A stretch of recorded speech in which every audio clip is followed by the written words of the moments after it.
Hola, hola, ¿cómo está familia? Le habla su amigo y su hermano Juan Córdoba. Yo sirvo a la congregación, al Cuerpo de Cristo, aquí en la ciudad de Nueva York. Este es el día que ha hecho el Señor. Nos alegraremos y nos gozaremos delante de Él. Me da mucho gusto saludarles, bendiciones, toda bendición espiritual a cada uno de ustedes en esta hora del día. Para mí, como siempre, sumamente contento de poder cumplir este cometido, este llamado a proclamar las riquezas de nuestro Señor Jesucristo que se contiene en el Evangelio.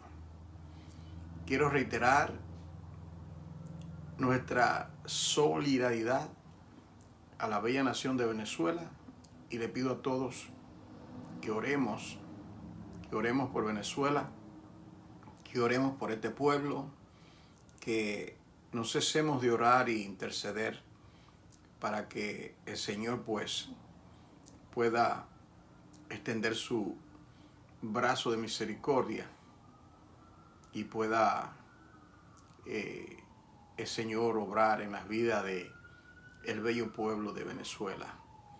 Es un pueblo muy amado por nosotros, es un pueblo, una nación muy sufrida, un poquito similar a lo que pasó en la República Dominicana por 30 años bajo un dictador.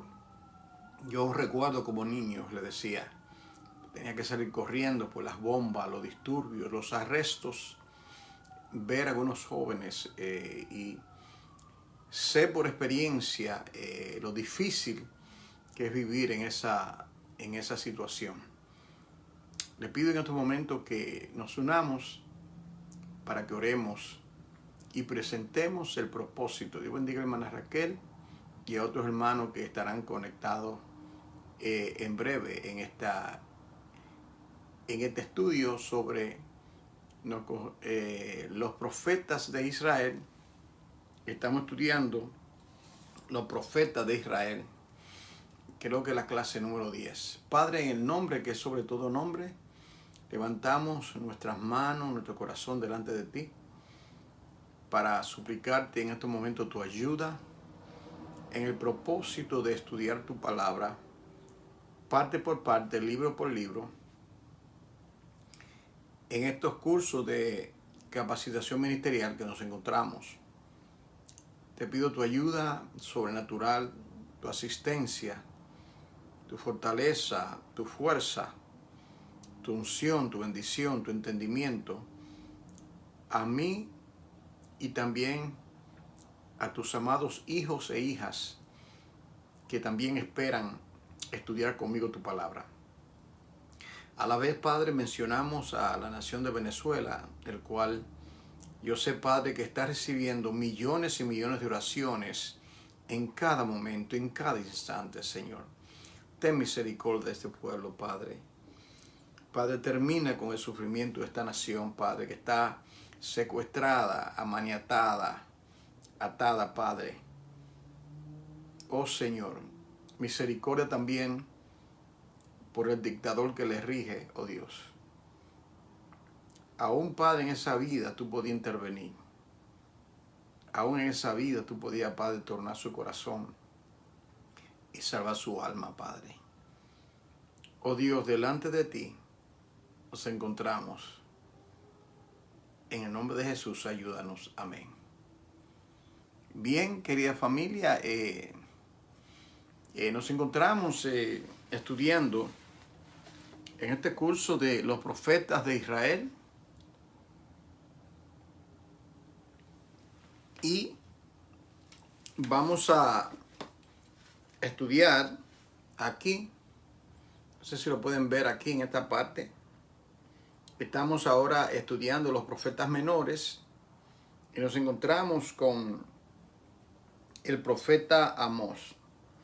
No lo estamos estudiando en el orden de la Biblia, sino en el orden en que ellos profetizaron. Por eso que nos tomamos Oseas, es el primero que aparece, para que ustedes estén pendientes. Y el libro de Oseas, de Amós, perdón, fue profeta lo ve ahí, preexilio. Es decir, aproximadamente en el año siglo VIII antes de Jesucristo. Preexilio significa antes del cautiverio, de los cautiverios. El Reino del Norte, en el siglo VII, 722, fue llevado al cautiverio, las 10 tribus del norte y el Reino del Sur en el año 586, el Reino del Sur.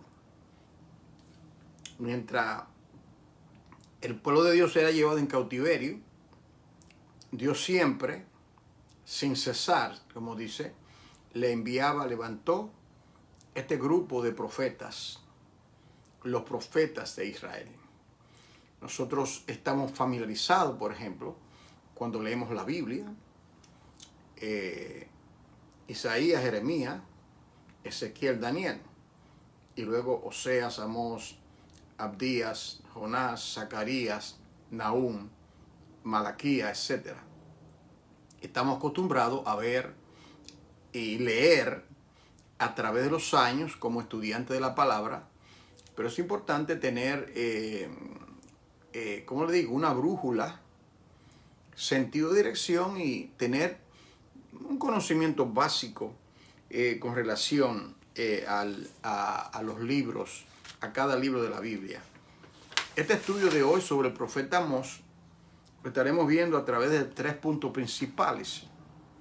3 puntos principales, y me gustaría comenzar diciendo que los nombres de los profetas, cada uno de esos nombres tienen significado. Por ejemplo, es interesante que el nombre Amós significa carga o cargador. Y es interesante porque en realidad los profetas llevaban la carga del Señor. La carga. Dios ponía en ellos carga, peso, para que de esa manera ellos puedan, usted entiende el término. Los pastores, nosotros decimos, Dios te bendiga, hermana Rosy, los pastores decimos, yo tengo gran carga por la iglesia, tengo carga por este hermano que no lo veo, decimos, tengo gran carga por mi hijo, por mi hija que no sirve a Dios. Entonces, en ese sentido, los profetas, todos ellos, Dios le ponía su carga. Entonces, reitero que es interesante que el nombre de Amós significa específicamente, claramente, carga. Amós era ciudadano de Tecoa y era de la tribu de Judá. A decir de la tribu de Judá, estamos hablando del reino del sur, la parte sur de Israel. También sabemos cuando el Señor le habla y le dice que profetice, en el capítulo 7, versículo 14, es Dios, yo no soy profeta, ni hijo de profeta, pero el Señor viene y me habla y me dice, ve y profetiza a mi pueblo Israel. La profesión de él era en realidad boyero o recogedor de higos silvestres. Capítulo 7, versículo 14 del libro de Amós. Esto es extraordinario. Es decir, no era un estadista, no era un hombre elocuente como Isaías, sumamente elocuente. Bueno, Isaías profetizó durante 4 reyes de Israel por un periodo de 50 años. Moisés, por ejemplo, estuvo 40 años en la corte de Faraón. Y aquí tenemos a Amós, dice aquí, recogedor de higos silvestres. Es decir, que simplemente era un agricultor, los dominicanos diríamos un campesino, un jibarito, lo cual esto demuestra el principio de que Dios no hace excepción de personas. Esto demuestra que el Señor no depende de tu nivel educativo o de nuestra falta educativa, nuestra falta de educación o preparación. Cuando el Señor quiere usar una vida, Él puede tomar a un Amós, Él puede tomar a hombres sencillos como los discípulos del Señor. Fíjese, pescadores. El Señor cogió pescadores para traer el Evangelio, impactar al mundo a través de todos los siglos. Eso implica, querido hermano, que nosotros ciertamente tenemos nuestras limitaciones, cada uno de nosotros, pero que el Señor nos dice, como lo dijo a Pablo, mira Pablo, y si usted lo quiere recibir, que te baste mi gracia. Bástate mi gracia, porque en tu debilidad se manifiesta mi poder. Tener una actitud de humildad, una actitud, Señor, sin ti nada puedo hacer. Señor, todas mis fuentes están en ti, como dice Salmo 87 al final. Depender completamente del Señor. Oh, sí. Cuando nosotros procedemos de esa manera, que nosotros nos vaciamos de nosotros mismos, que no es fácil, no es fácil, y dependemos de la fuente inagotable que es el Señor, de sus recursos, de su sabiduría, de su entendimiento, Él dice, oh, esa sierva, ese siervo, es un candidato para que yo le use y ministre a través de él. Créame, sé lo que le digo, hermano. El Señor se deleita cuando ve nuestra completa dependencia de Él. Cuando el Señor nos envía a hablarle a alguien, o cuando nos envía a hablar a 2,000 personas, cuando nos envía a un campo en la República Dominicana, o en Puerto Rico, en México, o cuando nos envía a una ciudad moderna, como la ciudad de Nueva York, Londres, París, etc. Entonces nos encontramos aquí en el libro de Amós. Vemos el llamamiento de Amós. Pásate conmigo, por favor.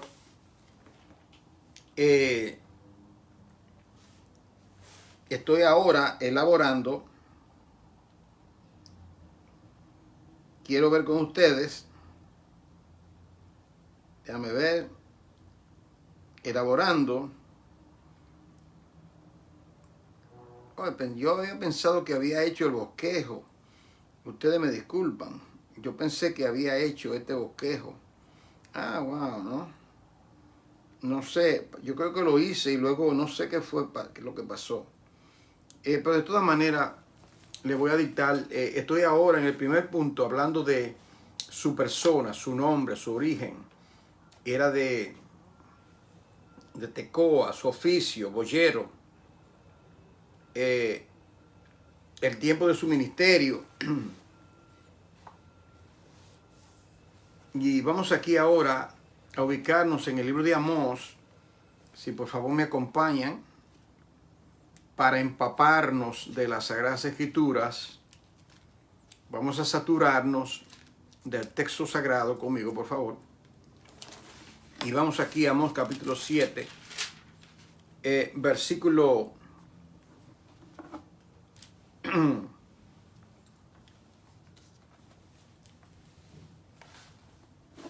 dice aquí, miren lo que le dice a Amasías, este sacerdote. Le dice a Amasías en el capítulo 7, versículo 12, vidente, es decir, profeta, vete pues, huye a la tierra de Judá, come allá tu pan y profetiza allá, y no profetice más en Betel. Profetiza allá y no profetice en Betel. Como que dicen, este no es el lugar, no sé si a usted le ha pasado esto. No es aquí, es allá. Entonces, y no profetice más en Betel, porque es santuario de rey y capital del reino. Ten respeto. Entonces Amós le responde a él, espérate un momento. Te lo voy a poner por lo claro. Capítulo 7, versículo 14. No soy profeta, ni soy hijo de profeta, sino que soy boyero y recojo higos silvestres. Esta es mi profesión, lo que yo hago. Y Jehová me tomó de detrás del ganado.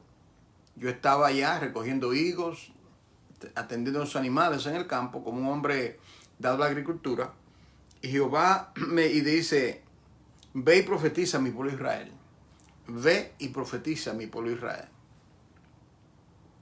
Entonces aquí vemos nosotros cuando Dios llama, a veces impedimento, Dios te llama.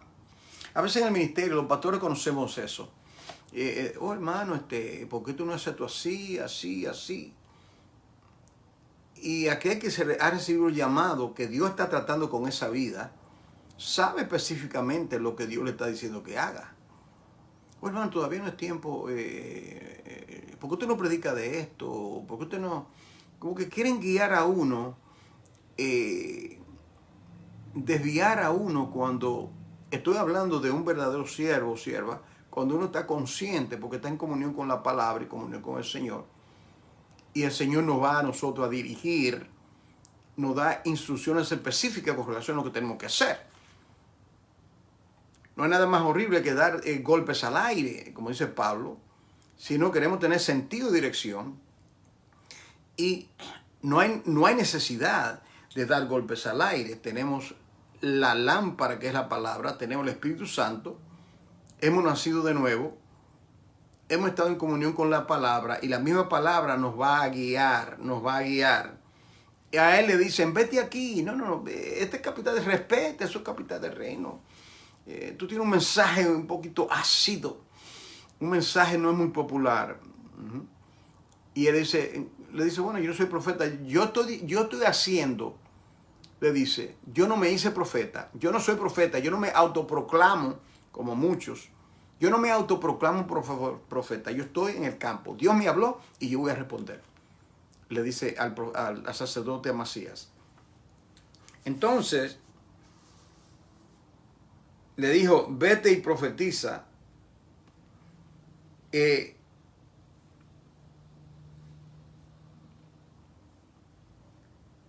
Y Dios aquí viene con una palabra fuerte. Dios le dice, ahora pues oye palabra de Jehová. Tú dices, no profetices contra Israel, ni hables contra la casa de Isaac. Por tanto, así ha dicho Jehová, tu mujer será ramera, etcétera, etcétera. Entonces, Dios le trae castigo a aquel que le dice, oye, no haga esto así, no haga esto de esta manera o de otra manera. Entonces, vemos nosotros un poquito con relación, recuerden que la palabra Amós significa carga. Una palabra muy apropiada para un profeta a quien Dios le puso carga. 8 mensajes encontramos nosotros sobre diversas ciudades que Amós profetizó, llevó de parte de Dios. El profeta durante los reinados de Jeroboam II en Israel y Usías en Judá. El estilo de él, cada profeta tenía un estilo. Este era pintoresco, era simple, pero pintoresco, dado que era un hombre en la agricultura, podía pintar imágenes usadas de su mismo entorno. En este libro vemos cómo Dios, el agotamiento de la misericordia de Dios por los pecados, por los pecadores. Entonces, Dios le dice, ¿quién no teme si el león ruge? Si Jehová habla, ¿quién no profetiza? Si Jehová no me envía, ¿quién no va a ir? Entonces,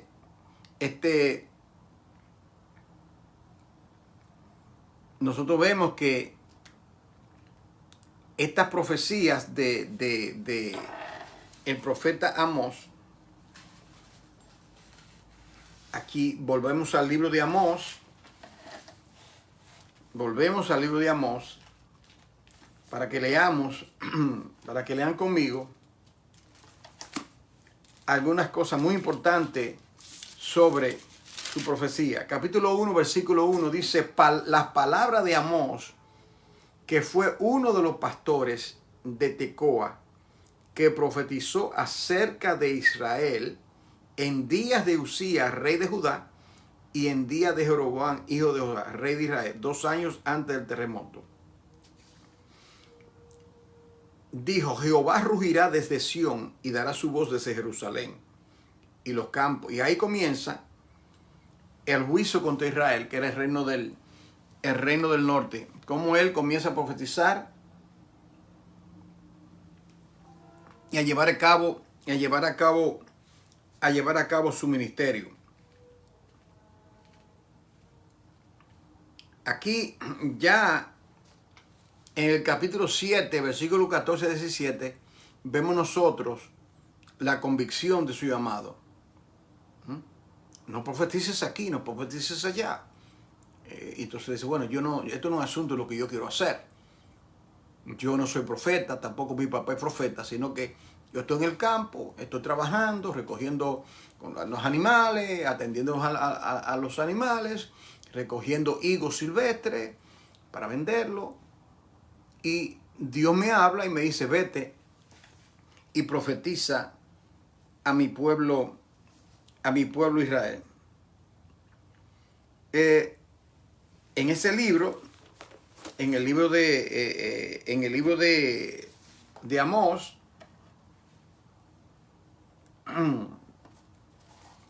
yo no sé si usted ha observado que muchos de los profetas, como ellos, Dios ponía su carga. En inglés es the burden of the Lord, la carga del Señor. Esa palabra es importante, la carga. Y como hija o hija de Dios, yo creo que usted ha experimentado eso. Cuando usted siente carga por algún aspecto del ministerio, cuando usted siente carga por un hermano que usted no lo ve, una hermana que usted no lo ve. Ahora mismo nosotros tenemos carga nosotros nos solidarizamos con la nación de Venezuela. Tenemos un pesar, una carga, un anhelo de no ver esos muertos, un anhelo de ver que el pueblo venezolano pueda tener sosiego, pueda respirar, puedan ellos tener libertad, etcétera, etcétera. Lo que vivimos en América, lo que viven en América, nuestros hijos y nuestros nietos no conocen lo que vivir así. Yo como dominicano yo sí sé lo que es eso. Porque lo vivimos 30 años, una dictadura, un hombre cruel, malvado en los tiempos. Yo estaba niño y todavía yo recuerdo imágenes, todavía están pintadas en mi mente de lo horrendo que es eso. Entonces uno siente carga por una nación, pero la carga principal es la carga de que Venezuela y todas las naciones, aparte de ser libertada del tirano, necesita ser libertada del pecado, libertada de no conocer al Señor, libertada de la ignorancia espiritual, libertada de que necesita un Salvador, un Redentor. Esa en verdad es nuestra carga. Entonces, los profetas, yo decía, ellos se asemejan, déjame ver si se lo puedo explicar, se lo puedo expresar de esta manera. Por cuanto los profetas eran escogidos por Dios para llevar la carga del Señor, el mensaje del Señor, esos profetas manifestaban características de Cristo. Amós significa carga. El Padre pone su carga en su siervo sufriente y Él envía a su siervo sufriente, a Cristo, la carga de que a los suyos vino y los suyos no lo recibieron. la carga que en él serían benditas todas las familias de la tierra, la carga de salvar al mundo, de salvar al pueblo. Así es.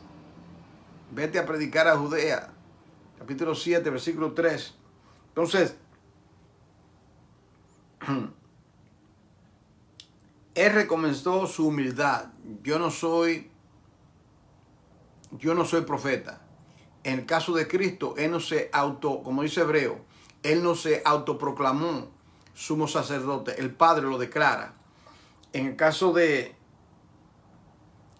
igual que Cristo, Amós usó su entorno, la naturaleza, para traer su mensaje. Él afirma que lo que él dice no procede de él mismo, sino que dice, así ha dicho Jehová el Señor. Oiga esto, ocurre 40 veces en el libro de Amós, aparece la expresión, así ha dicho Jehová. Cristo decía, yo siempre hablo, no es mi palabra, lo que el Padre me da. Yo siempre hablo lo que el Padre me dice. Oído. Cuando nosotros hablamos como Amós, cuando nosotros llevamos el evangelio, tenemos que, porque hay tantos falsos evangelios, tenemos que estar conscientes y claro de que tenemos que llevar la palabra tal como está escrita. Aquí en la Biblia es un mensaje de que Dios está airado contra el pecador todos los días. Pero el instrumento para salvar al hombre, como dije ayer en la clase de Ministerio Práctico, es Juan 16, el amor. Dios ama al mundo. Dios ama al pecador. Dios ama y quiere que el impío se torne de su camino. Esa es parte de la carga. Entonces eso lo vemos en esa afirmación.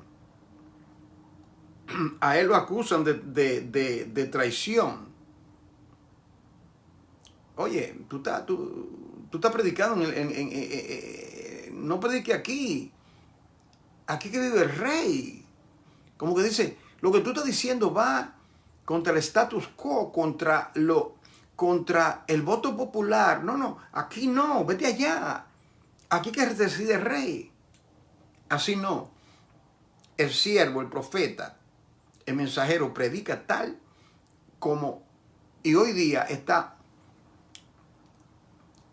los predicadores de sana doctrina, los predicadores que quieren hacer lo correcto, no son muy famosos. Usted no lo ve en la farándula. Ya veo muchos ahí profetizando la caída la caída del líder de Venezuela que está presente ahora. Ya que esta semana. Entonces, ¿por qué? ¿Por qué antes de la elección y todo esto tú no dices tal cosa? ¿Por qué tú no profetizas antes de los hechos? Sino que, como ve que el ambiente, él está tambaleando, ahora voy a profetizar. Buscando gloria, buscando, wow, él lo dijo. Después la gente dice, wow. Ahí vi a uno. Vi a uno ahí, popular en la Florida, profetizando. Los profetas, en caso de Isaías, 7 siglos antes de la venida de Cristo, él profetizó. Esos son los verdaderos profetas. Entonces,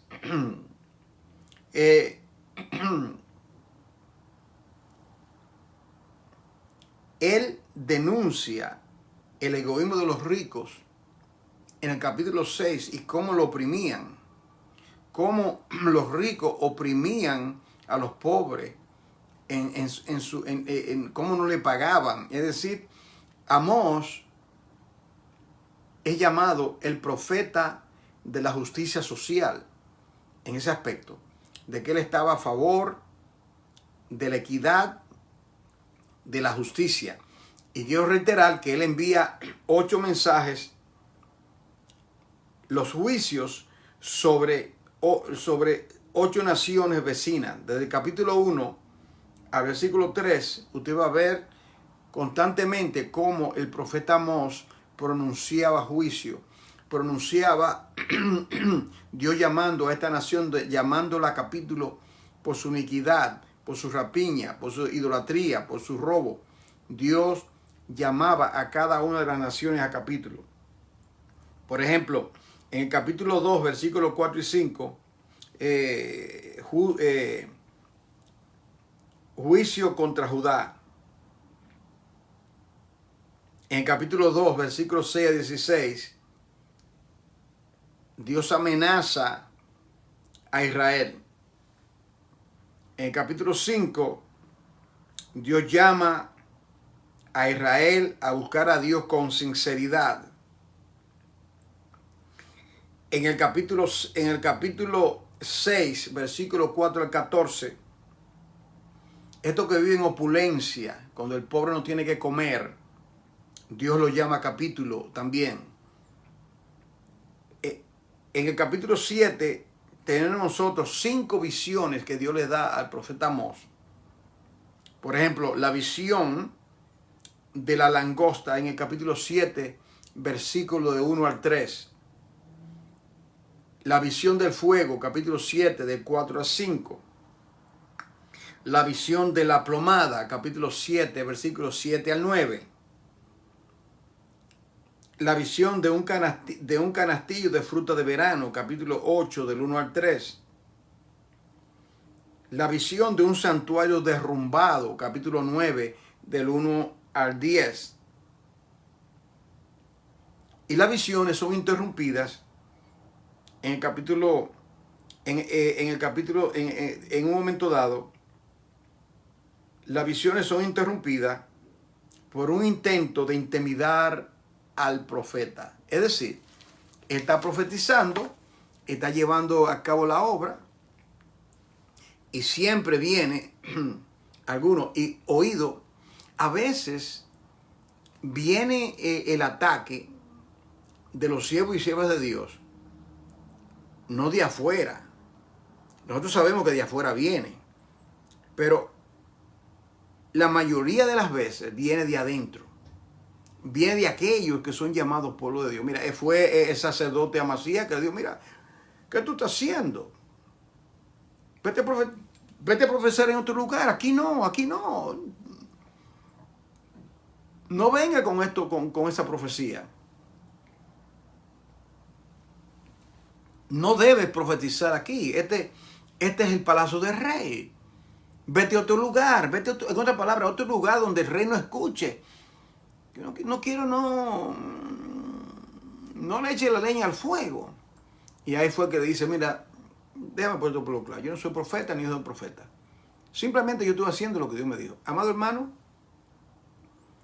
querida hermana, cuando usted está completamente seguro y segura de que lo que Dios le ha mandado hacer, lo que Dios le ha mandado hacer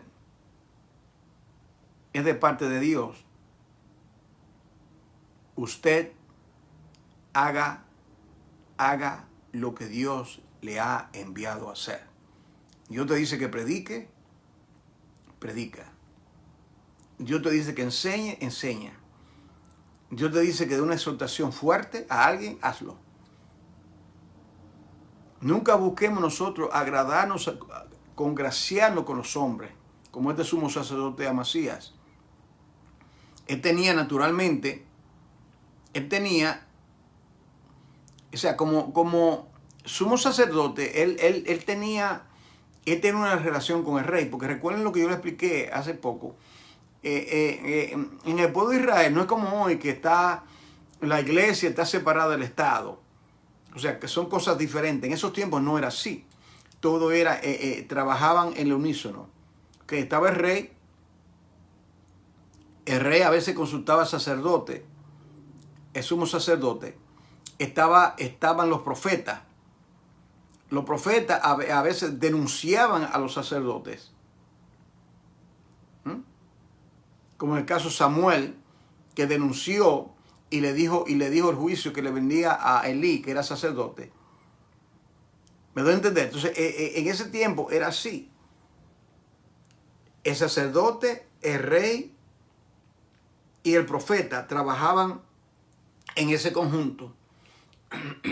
A veces las cosas estaban bien, pero aquí vemos ahora a este sacerdote, a Amasías, que quiere decirle al profeta Amós, no profetice así. Yo le digo esto porque nosotros debemos de obedecer a Dios en aquello que Dios nos ha indicado.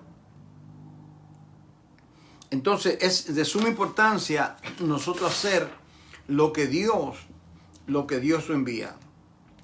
Entonces en el contenido del libro, que tiene 8 visiones, 8 mensajes, vemos nosotros que le profetiza contra los enemigos de Dios. Viene palabra para Israel porque vendieron por dinero al justo, por un par de zapatos. Vemos nosotros que el origen de la palabra, la profecía de Amós, como de todo, es palabra de Jehová. Palabra de Jehová. Hace muchos años yo aprendí que la expresión así dice Jehová en toda la Biblia aparece, creo que son 3000 veces. Así dice Jehová. Así dice Jehová. Indicando, esto no es palabra de hombre, esto no es algo especulativo, esto no es lo que el pueblo quiere decir, esto es así dice Jehová. Encontramos que él le habla de la consecuencia de la rebelión, la consecuencia del pecado en esa profecía. Encontramos las 5 visiones. Encontramos también sus exhortaciones a estas naciones. Siempre el elemento del arrepentimiento está cuando primeramente Dios le advierte. Dios le advierte y le advierte y le advierte. Y llegó el momento de que ya la paciencia de Dios se termina y es momento de actuar y llevar a cabo el juicio. Llevar a cabo el juicio. Si alguien pregunta, ¿y por qué Israel? Hasta el día de hoy, mire hermano, lo que está aconteciendo hoy en Israel, la masacre de gente inocente. Y claro, los enemigos de Israel también están sufriendo. Todo esto viene como a consecuencia de que Dios le dijo a Israel, por medio de Josué, extermina a todos tus enemigos, acaba con ellos. Ellos no lo hicieron. A través de los siglos y siglos y siglos, Israel permitió a sus enemigos vivir, cohabitar juntamente con ellos. Y las consecuencias, eso ha repercutido hasta el día de hoy. Es la desobediencia, acarrea grandes consecuencias. Mas no obstante, Dios promete tiempo de restauración. Tiempo de restauración. Nosotros encontramos que Dios ciertamente, yo quiero que usted vea estos pasajes en la Biblia, en Segunda de Reyes, capítulo 17, para que podamos ver. Recuerda, la Biblia no fue escrita cronológicamente. Si usted cree, bueno, ¿y por qué vamos a ir cuando Amós está para acá? No vea la Biblia de esa manera.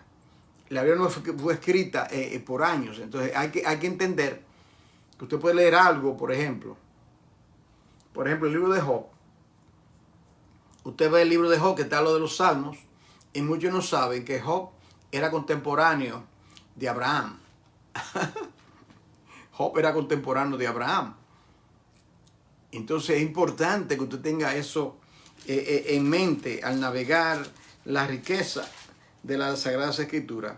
Yo quisiera que me acompañen aquí a Segunda de Reyes, en el capítulo 17. Segunda de Reyes, capítulo 17. Donde Dios aquí profetiza la caída de Samaria, el cautiverio de Israel. Mire el versículo 5 y el 6. Y el rey de Asiria invadió todo el país.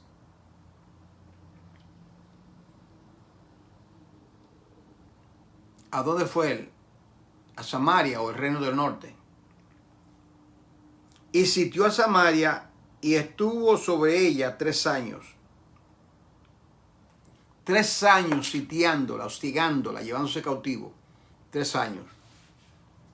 Escuchen bien, versículo 6. Y en el año 9 de Oseas, el rey de Asiria tomó a Samaria y llevó a Israel cautivo a Asiria. Es decir, del pueblo de Israel lo llevó cautivo a Siria. Cuando usted lee, por ejemplo, la mujer samaritana, los samaritanos, ese grupo del Nuevo Testamento, ¿sabe lo que es?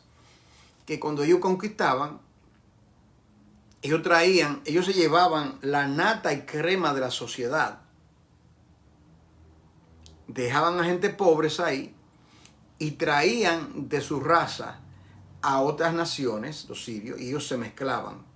Los sirios con los judíos que quedaron allá, y ahí surgía una raza mixta. El fin era debilitar la raza. Entonces, cuando usted ve a la mujer samaritana que habla de otro templo, de acá, era que ellos eran una raza mixta y habían aprendido otras costumbres traídas de esas naciones. ¿Me va a entender? Y de ahí sale la nación o la raza samaritana. Y miren lo que él hizo. En el año 9 de Oseas, el rey de Asiria tomó Samaria y llevó a Israel cautivo a Siria. Es decir, el reino del norte llevó a Siria. ¿Y qué hizo él? Y los puso en Alat, en Abor, junto al río Gozán, en las ciudades de los Medos. Entonces, lo que él llevó también se mezclaron con los sirios en ese lugar. Lo puso en diferentes lugares. Debilitó la raza. Esas son estrategias militares de esos pueblos. Es decir, que Israel fue debilitada, fragmentada, pero como siempre, Dios promete una restauración. Hasta el día de hoy, el pueblo de Israel está completamente fragmentado. El reino del norte, estos que fueron llevados cautivos, todavía han sido esparcidos en los 4 puntos de la tierra, el reino del norte. Cuando uno lee, por ejemplo, la visión de Ezequiel, el valle de los huesos secos, nosotros vamos a estudiar eso cuando estudiamos el profeta Ezequiel. Todos están esparcidos. Y luego, Dios le dice que profetiza esos huesos secos en gran manera. Es decir, están ahí secos, indicando por muchos siglos en todas las naciones del planeta. Entonces llega el momento cuando el Espíritu de Dios comienza a soplar, el Ruach HaKodesh, el Neuma, el soplo del Espíritu Santo, soplando sobre el pueblo de Israel. Los que están hoy, que son del reino del sur, hay que entender esto, hermano. Los que están en el reino del sur no se quedaron en el cautiverio, porque eran solamente 70 años. Explico, las 2 tribus de abajo, los reinos del sur, los del reino del norte tienen ya 2700 años de parecido. ¿Dónde están? Solo dijo Jehová, como Dios le dijo al profeta, solo tú, Jehová, lo sabes. Eso explica por qué muchos, por ejemplo, de España, se ha comprobado por la línea genealógica, por los genes, por todo tipo de pruebas, que específicamente en España hay descendientes que fueron mezclados cuando ellos salieron en España hay descendencia judía? ¿Y en qué lugar del mundo no hay descendencia judía? Ellos no hablan hebreo, ellos no se parecen judíos, pero son descendientes, Dios los conoce. ¿Me doy a entender? Entonces, Dios dice que eso, su pueblo, ese pueblo esparcido, cuando llegue el cumplimiento de los tiempos, Dios lo va a restaurar y lo va a traer de una vez más a su tierra. Ya ustedes conocen que Israel, la guerra de 6 días, 1948, 1967, si mal no recuerdo, cuando Israel se estableció como nación, algo completamente imposible contra todas las naciones que hostigaban a Israel, y están ahí, pero todavía no están en una plena restauración. El olivo verde está brotando, está enverdeciéndose, pero todavía el fruto no ha brotado en totalidad. Mientras tanto, nosotros, las naciones gentiles, hemos sido injertados en el olivo verde y nosotros estamos siendo nutridos porque la salvación viene de los judíos y Dios ha prometido que va a restaurar tanto a judíos, esos que se han esparcido, como los que están en la tierra hoy. Oído, no todos ellos van a ser salvos. Alguna gente cree, el pueblo, no, solamente aquellos que se tornan a Cristo. Lo que quiero decir es lo siguiente: un judío no es salvo porque es judío. Me explico, un judío es salvo porque se torna a Cristo. Un judío es como nosotros, es por la fe, es por la justificación por la fe. Yo quisiera llevar esta clase al final, aquí llevándote a lo que Pablo dice aquí en Romanos capítulo 10. Romanos capítulo 10,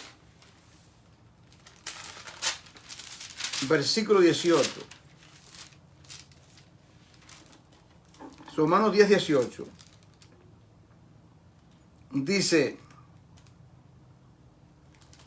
Primeramente dice el versículo 16, Romanos 10, 16. Yo quiero que usted vea esto conmigo. Mas no todos obedecieron al evangelio. Pues Isaías dice: Señor, ¿quién ha creído a nuestro anuncio? No obedecieron, no se tornaron.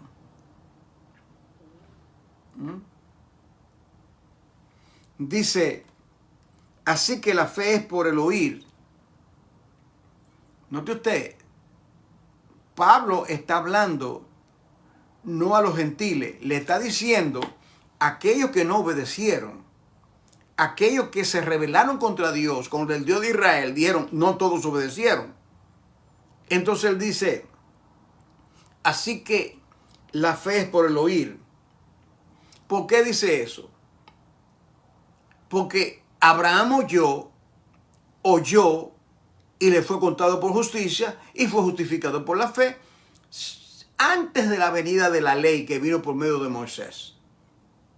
4 siglos antes ya Abraham fue justificado por la fe sin ningún tipo de obra, porque no es por obra para que nadie se gloríe, sino que es don de Dios. Entonces cuando Pablo comienza a explicar esto de que el pueblo de Israel, él dice: mi corazón está triste por los míos, se ha endurecido. Entonces dice, dice Pablo, ¿no han oído? Pablo pregunta. Antes bien, por toda la tierra ha salido la voz de ellos, y hasta los fines de la tierra sus palabras. También digo, ¿no ha conocido esto Israel? O sea, Israel no tiene ningún tipo de conocimiento que sea apartado. Claro que tiene conocimiento, porque Cristo lo dijo en los días de su carne, que la salvación viene de los judíos. La salvación viene de los judíos. Como yo siempre digo a ustedes, la Biblia es un libro escrito primeramente por judíos, para judíos, sobre un Mesías judío, para que los gentiles se le acabe la prepotencia a los gentiles. Israel, y la iglesia siempre están dividiendo las cosas. Dios no lo divide, el hombre lo divide. Dios nunca está mirando dos pueblos, siempre está mirando uno. Siempre está mirando uno. Entonces dice aquí, también digo, estoy en Romanos 10, 19, espero que usted esté leyendo conmigo. También digo, ¿no han conocido esto Israel? Está preguntando. Y él responde, primeramente, Moisés dice, yo os provocaré a celos con un pueblo que no es pueblo. ¿A quién se refiere eso? Un pueblo que no es pueblo. A nosotros. A todos los demás de las naciones. Todas las naciones son incircuncisas, dice el Señor. Los voy a provocar a celo. Y dice, yo provocaré a celo con un pueblo que no es pueblo. Isaías dice, con un pueblo insensato os provocará a ira. Y dice, Isaías dice resueltamente, fui hallado de los que no me buscaban. Yo fui hallado de aquellos que no me buscaban. ¿Por qué? Porque los primeros que fueron llamados a buscar a Dios fue Israel. Dios de Abraham, Dios de Isaac, Dios de Jacob. Ellos fueron los primeros. A ellos vino primero. Los suyos no los recibieron. Mas aquellos a los que creen en su nombre le dio potestad a usted y a mí, por gracia, nos dio la potestad de ser hechos hijos de Dios. Entonces dice, me manifestaré a los que no preguntaban por mí. Pero acerca de Israel, ¿está entendiendo? El propósito del endurecimiento de Israel redundó a que Dios injertase a los gentiles, al pueblo que no lo invocaba, al pueblo que no era pueblo, no lo ami, no pueblo mío, como dice Oseas, a ellos, eso lo hemos de ver cuando estudiamos Oseas, a ellos nosotros, o sea, por eso es que la iglesia se jacta mucho. Yo me doy cuenta, ellos se jactan mucho, la iglesia. A veces yo escucho predicadores que nada hablan de Israel, como que todo viene de ellos, como que la salvación viene de ellos. Esa prepotencia, la iglesia. Yo prefiero la palabra congregación, porque es la palabra original que aparece en el Antiguo Testamento, que usa Esteban. Él dice la congregación en el desierto. Y esa palabra que él usa en el libro de los Hechos es eclesía, hablando de que ya la eclesía estaba en el Antiguo Testamento. ¿Se da cuenta, hermano, la falta de entendimiento que hay sobre estas cosas y cómo la iglesia, nosotros, como que si nosotros fuéramos el olivo verde? Nosotros, lo dice, no te ensoberbezcas, porque tú eres solamente una ramita que ha sido injertada. No todos fueron sacados. Algunas ramas fueron rebeldes y nosotros hemos sido injertados. O sea, ¿qué es más importante? ¿La ramita o el tronco grande? El tronco grande. En un injerto natural, ¿quién lleva a quién? ¿La rama o es la savia que brota del tronco original? El tronco original es Israel, no son los gentiles. Pero una vez estamos en Cristo, ya Dios no ve ni judíos ni gentiles. Somos uno solo en Él. Así que Dios nos ve. Pues es importante estudiarlo y que cada cosa caiga en su lugar para que no nos demos la palmadita o nosotros, y no olvidemos, perdón, de nuestro origen. Y dice, pero acerca de Israel dice, todo el día extendí mis manos a un pueblo rebelde y contradictor.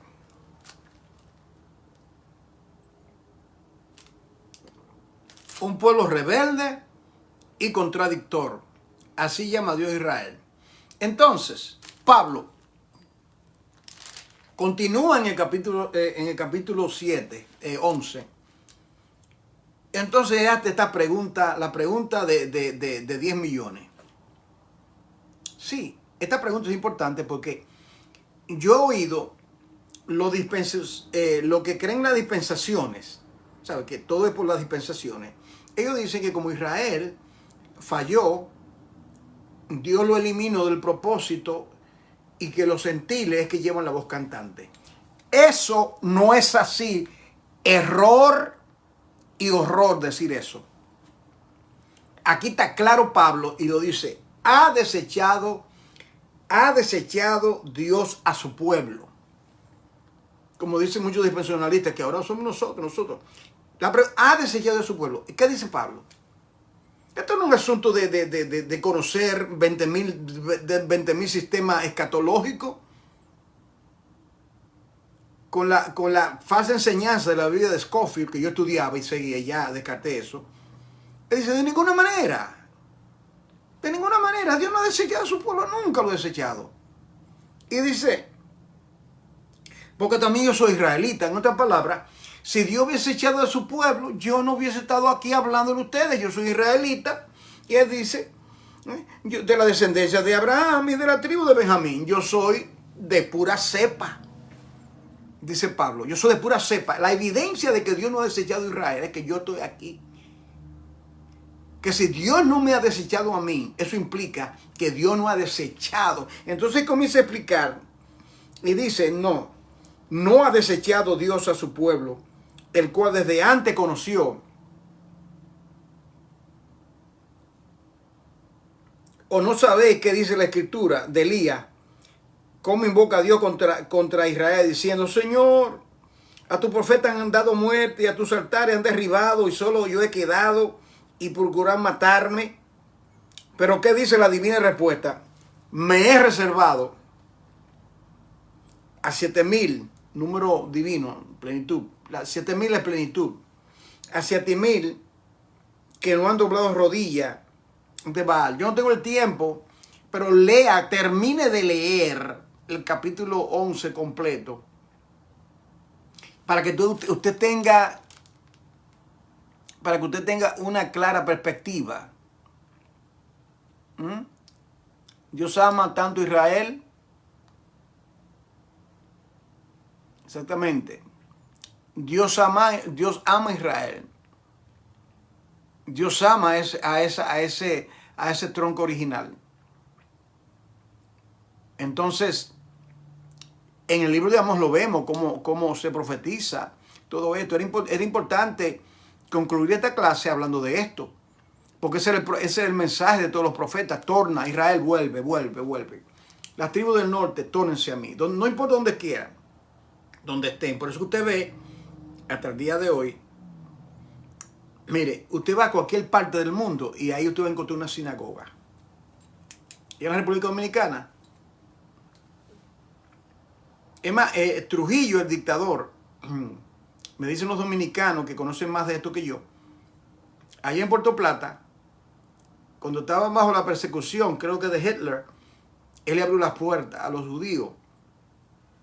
Y hay comunidades por ahí, por Puerto Plata. Todavía hay allá descendencia judía, judíos mezclados con dominicanos allá, las naciones allá.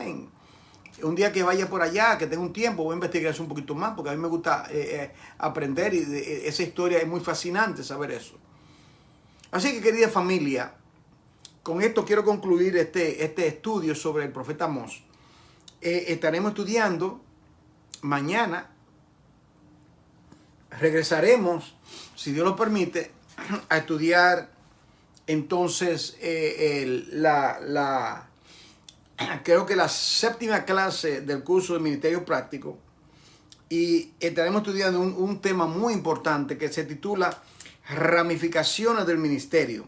No te lo pierdas mañana a las 11 de la mañana por este siervo, por su amado, por su amigo y su hermano, quien le ama de mucho corazón, el hermano Juan Córdoba. Padre, en el nombre de Jesús, sumamente agradecidos de que podemos estudiar, aprender y desaprender.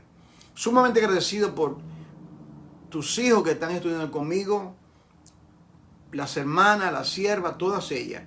Señor, por favor, auméntale lo que yo no pude explicar claramente. El Espíritu Santo es llamado a guiarnos a toda verdad y a toda justicia. El Espíritu Santo es el maestro de la iglesia. El Espíritu Santo es aquel que nos ayuda, que nos abre los ojos, que nos da espíritu de revelación. Espíritu Santo, hemos recibido la clase. Ahora, Espíritu Santo, humildemente te pedimos que venga con la revelación necesaria, que venga con el entendimiento necesario para poder entender cada uno de estos puntos, esta escritura, la laguna que, lo que yo no pude explicar claramente por mi imperfección al poder expresarlo. Para ti no hay límite, Espíritu Santo. Yo confío plenamente en el poder del Espíritu Santo para abrir los ojos del entendimiento de aquel que dijo sea, y galaxias aparecen en el firmamento. A ti te damos gloria, Padre, Hijo y Espíritu Santo. Amén. Dios le bendiga, hermano. Un honor. Le amo de todo corazón. Saludo. Oremos por Venezuela. Que Dios ejecute su voluntad.